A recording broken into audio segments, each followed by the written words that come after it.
Coming of Age is coming up next. I'm your host, Emily Echeverria. First today, we're discussing a very common issue of an aging body, back pain. Next, we're saddling up with Therapeutic Riding Unlimited to talk about benefits of equine therapy. Finally, we're demystifying the conversations and preparation needed before transitioning to assisted living or memory care. Stay with us. Coming of Age starts right now. As we age, staying active and connected to community can sometimes become more challenging. But with Council on Aging of West Florida's broad range of home and community-based services, you can stay healthy, independent, and engaged in life. From Meals on Wheels and respite care to senior dining sites and the retreat, we provide the support and connection you need to age your way. Aging is a unique journey for everyone, and we're here to help you meet your needs and thrive while preserving what makes you, you. Since 1972, we've been a trusted advocate for elders and a support system for those who care for them. Now, let's dive into the age-related issues that matter most to you.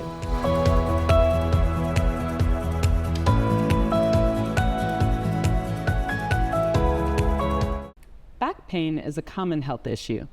In the United States, nearly 40% of adults report experiencing back pain within a 3-month period, making it the most prevalent site of pain.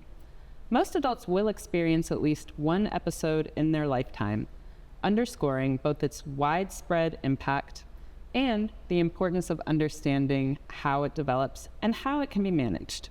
Here to talk to us more about back pain is Dr. Evan Lewis, a neurosurgeon with Baptist Medical Group Neurosurgery. Thank you for joining me today. Thank you for having me, Emily. So first of all, what are the most common causes of back pain that you see in your practice? Probably the most common causes that I see in my practice have to do with arthritic changes or degeneration of the spine. And when should someone consider seeing a specialist about their back pain? Well, I think when back pain lasts for more than 3 months and is having significant impacts on your life, I think that's an indicated factor to come in and seek help. Mm-hmm. So we always hear, oh, my aching back, it's something we imagine that almost everyone experiences at some point in their lifetime, but there is a point at which, Yeah, I think if it's affecting your activities of daily living and it's sustained and it's not being treated by over-the-counter anti-inflammatories or with exercise and physical therapy, then I think that's when we need to start looking in a little deeper into possible causes and treatments. So what symptoms suggest a more serious spine issue that shouldn't be ignored? So things that we really worry about are neurologic deficits, meaning you have weakness in your legs, or if you have bowel or bladder incontinence issues, which is pooping or peeing on yourself. Those are not normal functions, and those can make us believe that there could be something that's an emergent issue that needs to be addressed. Mm-hmm. And that's not something you would necessarily think would be related to back pain neurological issues, I guess. Correct. And how do you typically evaluate a patient who comes in complaining of back pain? So there's kind of 2 scenarios that we have. Obviously, as a specialist, a lot of the initial workup is typically done by primary care physicians or pain management physicians. But if this is a patient who's never seen primary care or is just new to medical practice, the typical thing is history and physical, looking into how long, what causes the pain, are there any neurologic findings that are concerning, and then we normally will start off with basic X-ray imaging, and we'll start with physical therapy or other conservative measures like anti-inflammatories. Once they've passed through that process, then we need to talk about potentially more advanced imaging to make a further diagnosis. So what role do imaging tests like MRI or CT scans play in understanding the problem? So MRI and CT scan are very important for understanding the structural anatomy of what's going on in the spine. Is there something that's pinching a nerve? Are there degenerative discs? Is there arthritic formation in the joints? Is there a deformity, or is there a fracture in the spine? And these allow us to help correlate with the clinical presentation of the patient. to decide whether or not there's anything surgically warranted right then, or if there are other conservative measures that we can pursue in treating the back pain. And in what situations can surgery be the thing that makes the meaningful difference for back pain? So there's several things. So obviously, if there's instability in the spine, that can improve with surgical intervention. Likewise, if there's a compression fracture, which is a fracture where the bone has become brittle and compresses down, that there's some treatment options that surgery for mechanical back pain can improve. Other elements would be if there's associated radiculopathy, which is pain, which a lot of people refer to as sciatica, that is running down the legs. Those symptoms, when we talk about leg pain, typically get better with surgical interventions. Okay. And what does a surgery like for sciatic pain look like? What do you actually go in and do? So the overall look of it is decompressing a nerve root. Now, the method of decompressing that nerve root can be multifactorial. It can be something as simple as just removing a little bit of bone or removing a little bit of disc, all the way to something more extensive, such as a fusion, where we are removing bone and disc and reconstructing the spinal column. Okay. And what everyday habits help people reduce the risk of back pain? So the important things, obviously, staying active, walking, trying to mitigate weight gain, and just not being sedentary are very beneficial. Other activities that I think that is not spoken enough about is nicotine use. So everybody always hears you shouldn't smoke, it's bad for your heart, it's bad for your lungs, it's bad for cancer. Nicotine contributes to back pain. And it does this because our spines and our skeletal systems are a regenerative system within our body. And but that process of regeneration takes a lot of nutrients, and nicotine is detrimental to the microvasculature that supplies those nutrients. So that would be something that I would say is important to work on. Also, if you're diabetic, making sure that you have good control of your diabetes are also factors that can really be useful in maintaining a healthy back.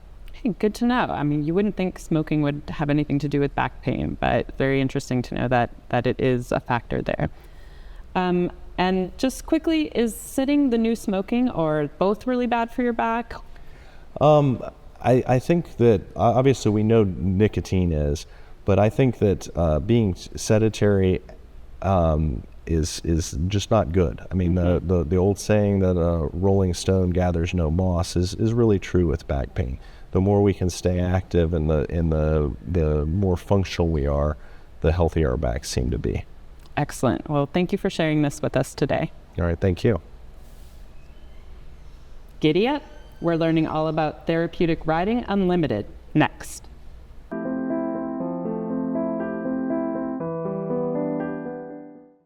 Navigating healthcare is hard. Baptist makes it better. With convenient locations, easy scheduling, and skilled, compassionate doctors, all when you need us most. The next time you need care, let Baptist make it better. Baptist Healthcare. The Reesburg Institute, Pensacola's ear, nose, throat, and voice center.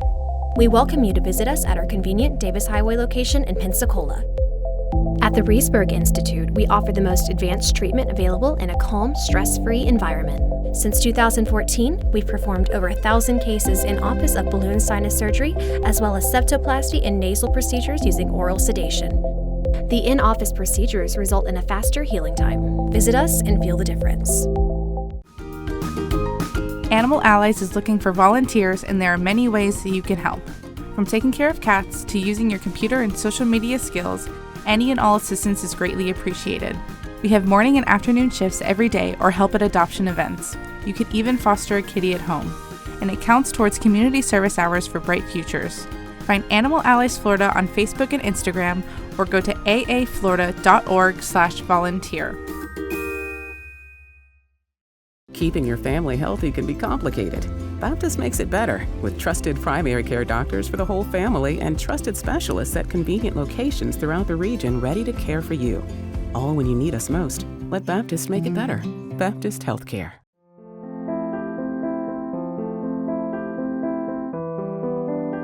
Therapeutic riding is an equine-assisted activity for the purpose of contributing positively to the physical, emotional, and social well-being of individuals with special needs. Therapeutic Riding Unlimited is an organization offering the unique benefits of this experience and tailoring sessions to the specific needs of their clients. We've got co-owners Terrill, Bryant, and Jaimie Baecker here to tell us more about what they offer. Thank you for joining me today and telling us about your organization. So first of all, tell me about the mission of Therapeutic Riding Unlimited and how this organization got started. Yeah, so I'm Jaimie and this is Terrill. We're both past certified therapeutic riding instructors, and I'm also a licensed mental health counselor. So our mission is, as you stated, to just love, honor, and serve individuals facing life's challenges using horses. And so we say equines because we do like donkeys too, so horses and donkeys. But we've focused primarily with therapeutic riding, but are expanding that now to include maybe some support groups. And hopefully by next year we'll be providing actual counseling with the horse's co-therapist. So definitely growing. So as I said, we started, we've both been in the industry for at least 20 years at various different programs and different capacities. I started with a private practice, which was quickly overwhelmed with community interest and demand. And at that point, kind of regrouped, reorganized, and Terrill partnered with me, and we restructured as a nonprofit. So excellent. So who might benefit from therapeutic riding? Who do you serve? We serve anyone who is experiencing life challenge. It could be an intellectual disability. It could be someone with a mental health concern. And what I typically say is it could be a 42-year-old who went through a messy divorce and is having a moment, and they need some extra support. So we serve anybody who is having a life challenge. It could also be a medical condition, just a wide range of needs. And what are some of the benefits of therapeutic riding? Well, it is unique because it's very holistic. So, it's outside of the clinical setting. You get to step out and enjoy the outdoors, as opposed to just the typical physical therapy setting or office. So that in itself is nice for a lot of our participants, just to have that alternative. It creates a little more enthusiasm on their part to participate. I bet. But also it engages the whole body. So you have core strengthening, increased range of motion, improved balance. Just for the physical body, it's very beneficial. Particularly for those who might be in a wheelchair or struggle with ambulation and walking. So there's the physical benefit. Then also there are cognitive, emotional benefits. There's a lot of executive function and planning, and it challenges the vestibular system of the brain, which kind of tells you where you are in space. So there's a lot of benefit cognitively for our riders. And then emotionally and socially, because they have to regulate their emotions, and then they also have to communicate with the horse in order to achieve goals. So it's kind of very, very holistic, like I said. Yeah, it's interesting. They're focusing on this activity, which is engaging all these faculties. Mm-hmm. So it's and then yes, just being out of the medical setting, the typical medical setting, seems very beneficial for a lot of people. So what are some of the ways that riding therapy might support maybe an older adult population? Well, one of the things that we can do with someone who is older, we know that older adults may experience some memory loss, dementia, Alzheimer's, things like that. And if they have had a history or past of working with especially horses or farm animals, introducing them to our herd may help them bring back some good memories and just relive some times that were very good for them. It can also help ease the stress and anxiety and loneliness of people that we see as they age. We know that that's a problem for older adults. Absolutely. And this is a way for them to connect with the animals and also with others. It could be peers, it could be the volunteers, it could be the instructors. And so it can really benefit in many, many ways. Excellent. And what is it about horses that make them so useful in this therapeutic, way? Well, they are a little different than other animals because they're very perceptive. So they're very in tune to the human's emotions and actually mirror their emotions. So it provides some really good immediate feedback as you're trying to regulate yourself or just increase some self-awareness. Their sheer size kind of commands a little bit of focus and attention and respect.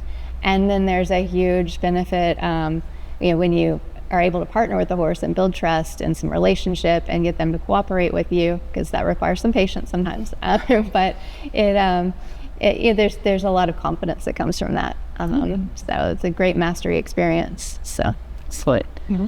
And if someone feels they or their loved one could benefit from your services, how do they get started?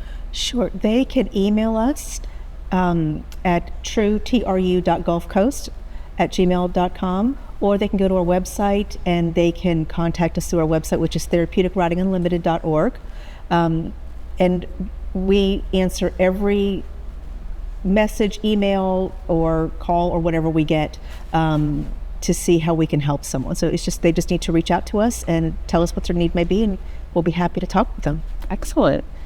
And how can people get involved with Therapeutic Riding Unlimited? Maybe they don't need the services, but they just want to be involved somehow. Well, that is another unique thing about our program. It's very volunteer intensive. For some of our riders, there could be a need for 3 or more volunteers just to enable them to be able to be mounted on the horse.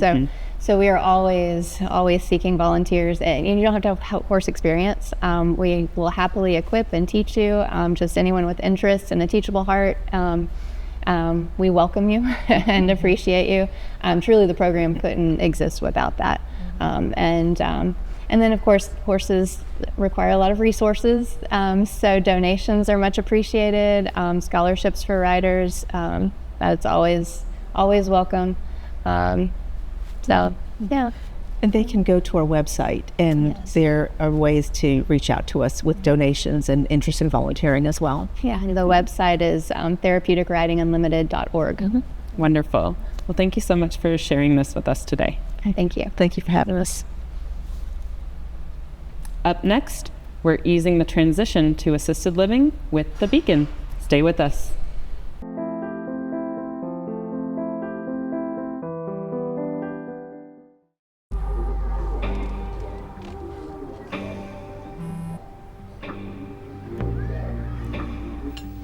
I don't know why you're so sad. You've got a roof over your head. Bro, you gotta stop with that depression stuff. That's a white people thing.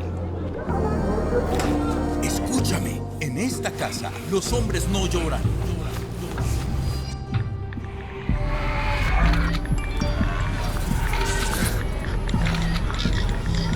You all right? It just feels like it's coming from everywhere.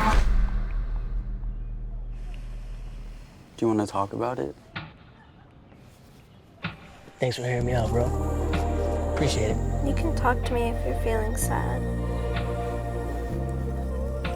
Whenever you need to talk, I'm here, okay?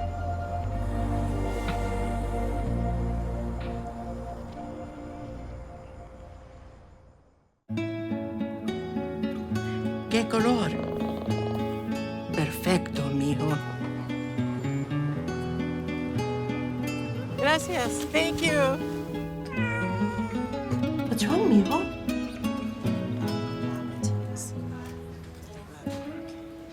Donating to a pet's medical care is one of the many ways you can help families in your community. Pets and people belong together. Learn more at petsandpeopletogether.org. If you have a loved one who may soon make the transition to assisted living or memory care, you know how daunting the preparation can be.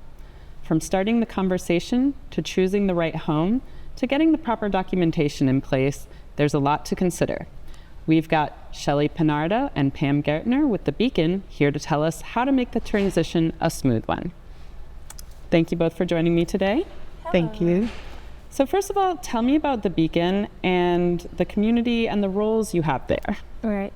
So the Beacon, we're an assisted living community and a memory care community. So we assist on both sides. So when you're coming in, we're an age-in-place location. So you can come in as assisted living and just needing very small, limited help, and then you can go and progress in your needs. We help with your ADLs every day, which are your regular assisted cares in regarding bathing, showering, any of the other daily activities that you need to help with. And plus, we also have different activities that they can go to in regarding your crafts, or you're just even experiencing anything at the dining and meeting different people. We have a full dietitian that's there that's planning your meals for you and helping you with that. And then you would transition over to your memory care if you happen to need the memory care situation. And those are more when you're needing care for not remembering things or needing extra things through the day on your regular cures, showering, dressing, and bathing, or feeding even sometimes. Do that. You need help with. But we work out with the families in regarding where your beginning level is going to be when you're coming in, whether you're assisted living or memory care. Because some people think they need more care because they're forgetting something, and really it's just we forget where our keys are sometimes, and that's just something that's general. But if we're able to help them in the assisted living side, we're there where they can still feel that they're living independently, and it's their own apartment, that we're there in case they need anything. Or they're just either scared, or if they feel like they're going to fall, they have a little button they can press, or if they don't know how to do something, they can press the button, and we're there to assist them. Gotcha. And what are your roles there? I'm your care coordinator. I do the staffing. I welcome my residents in the families. I do help out with activities also, like a little bit of both, a little bit of this and that. I work with the med techs. We do have med techs on the units, so the residents are able to get all their medication. We make sure everything's in the building for our residents. So, and then like I said, we have an amazing activity department too. Yep.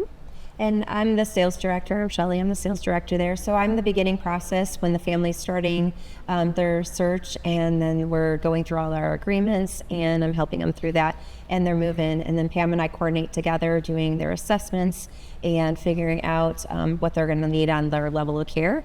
And then we coordinate together to have them when they're moving in. Gotcha. So how do you assist in the process of senior living? So the beginning part of when they're moving in, really it's a conversation that the family needs to have with them in regarding if they're starting to forget things, or if they're needing help through their day. That's conversations they need to make sure that they have those things in place. When they're coming into our building, then we prepare them for this step one. We try to tell them to look at baby steps. Don't think of the whole picture. Let's figure out what location that is good for you in the building, what type of room that you want to do. What are some of the things that are troubling you that we can help you with?